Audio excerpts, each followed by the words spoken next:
Halo, jumpa lagi dengan saya Nala Savana Aufa. Di sini saya akan menjawab tugas di luar kelas hari ketiga, yaitu tentang job description dan tentang tugas dan tanggung jawab motivator. Yang pertama mengenai job description motivator, pertanyaan yang pertama yaitu tentang apa yang harus dilakukan motivator apabila ada murid yang tidak mau masuk kelas, yaitu dengan cara membujuknya dengan melakukan kegiatan atau permainan yang anak tersebut sukai. Kemudian yang kedua, apa yang harus dilakukan motivator apabila ada murid yang menangis, yaitu segera didiamkan dan mengajak anak tersebut untuk melakukan kegiatan yang ia sukai. Kemudian yang ketiga yaitu apa yang harus dilakukan motivator apabila ada murid yang mengganggu murid yang lain, yaitu mengarahkan murid tersebut untuk melakukan kegiatan yang tidak mengganggu teman-temannya. Kemudian apa yang harus dilakukan motivator apabila ada murid yang melamun, yaitu mengajaknya berdialog bersama atau bisa juga dengan mengajaknya melakukan kegiatan yang ia sukai. Yang selanjutnya yaitu apa saja tugas yang harus dilakukan motivator secara periodik setiap minggu, yaitu yang pertama melakukan evaluasi sesuai dengan level, kemudian yang kedua yaitu membuat laporan tentang masalah yang timbul selama proses belajar. Kemudian yang selanjutnya yaitu apa saja tugas rutin yang harus selalu dilakukan oleh motivator setiap hari, yaitu yang pertama pastikan bahwa kelas dalam keadaan rapi dan bersih, kemudian pastikan juga file kegiatan sudah dipersiapkan sebelumnya, kemudian motivator harus selalu ceria dalam menghadapi murid-muridnya, kemudian motivator juga tidak boleh marah dalam keadaan apapun. Kemudian motivator juga harus memastikan bahwa murid merasa nyaman dan aman selama di dalam kelas, dan motivator juga harus memberikan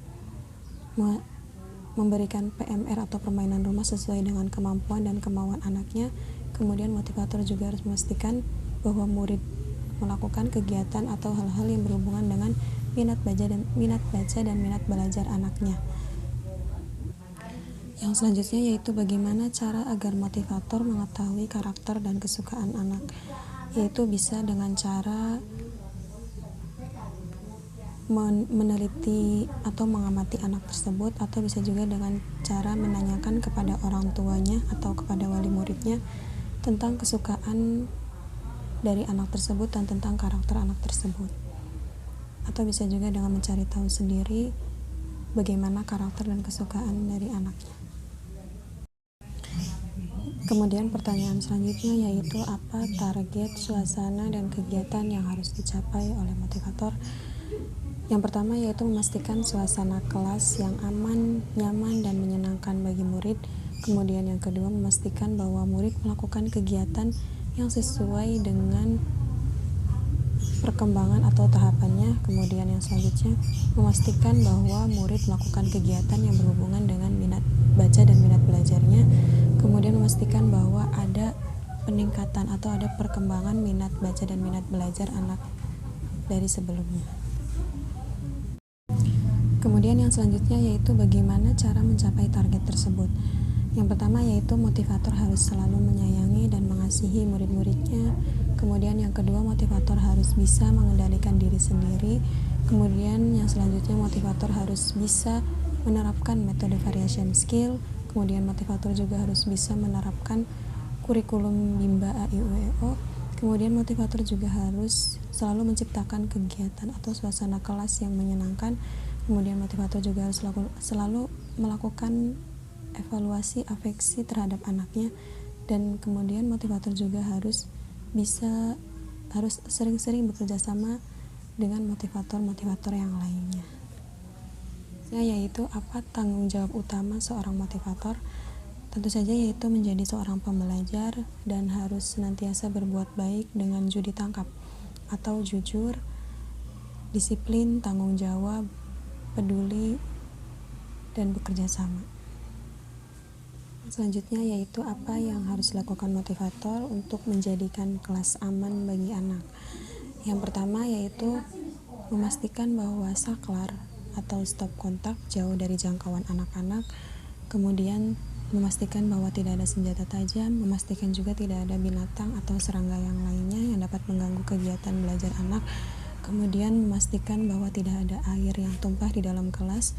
Kemudian memastikan juga bahwa tidak ada kekerasan baik secara fisik maupun secara mental bagi anak.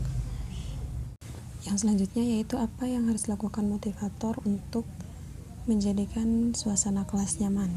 Yaitu yang pertama, memastikan bahwa sirkulasi udara baik bagi anak, kemudian selalu mengasihi dan menyayangi anak muridnya, kemudian melakukan pendekatan baik secara fisik maupun secara emosional anaknya.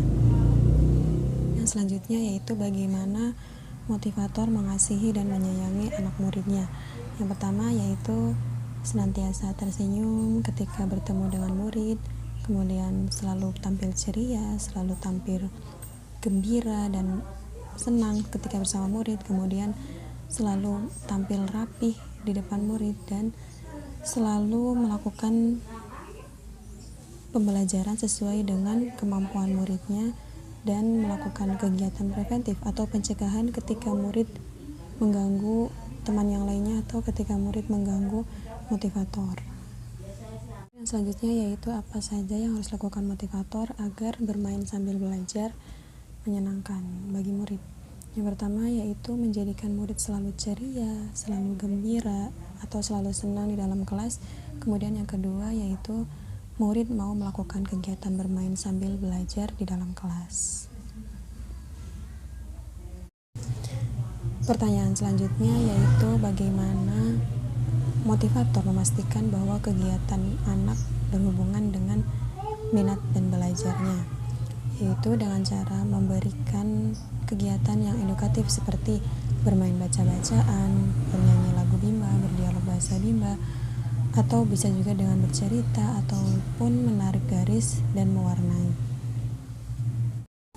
Pertanyaan yang terakhir yaitu apa saja yang harus dilakukan motivator untuk memastikan anak melakukan kegiatan yang sesuai dengan tahapan perkembangannya, yaitu motivator harus melakukan pendekatan secara individu terlebih dahulu untuk mengetahui keadaan masing-masing anaknya agar motivator bisa memberikan kegiatan yang sesuai dengan kemampuan anaknya, dan motivator tidak diperbolehkan menyamaratakan kemampuan setiap anak dengan anak-anak yang lainnya, tetapi menyesuaikan dengan kemampuan dari masing-masing anak tersebut. Demikian yang dapat saya sampaikan. Mohon maaf atas segala kekurangannya. Terima kasih.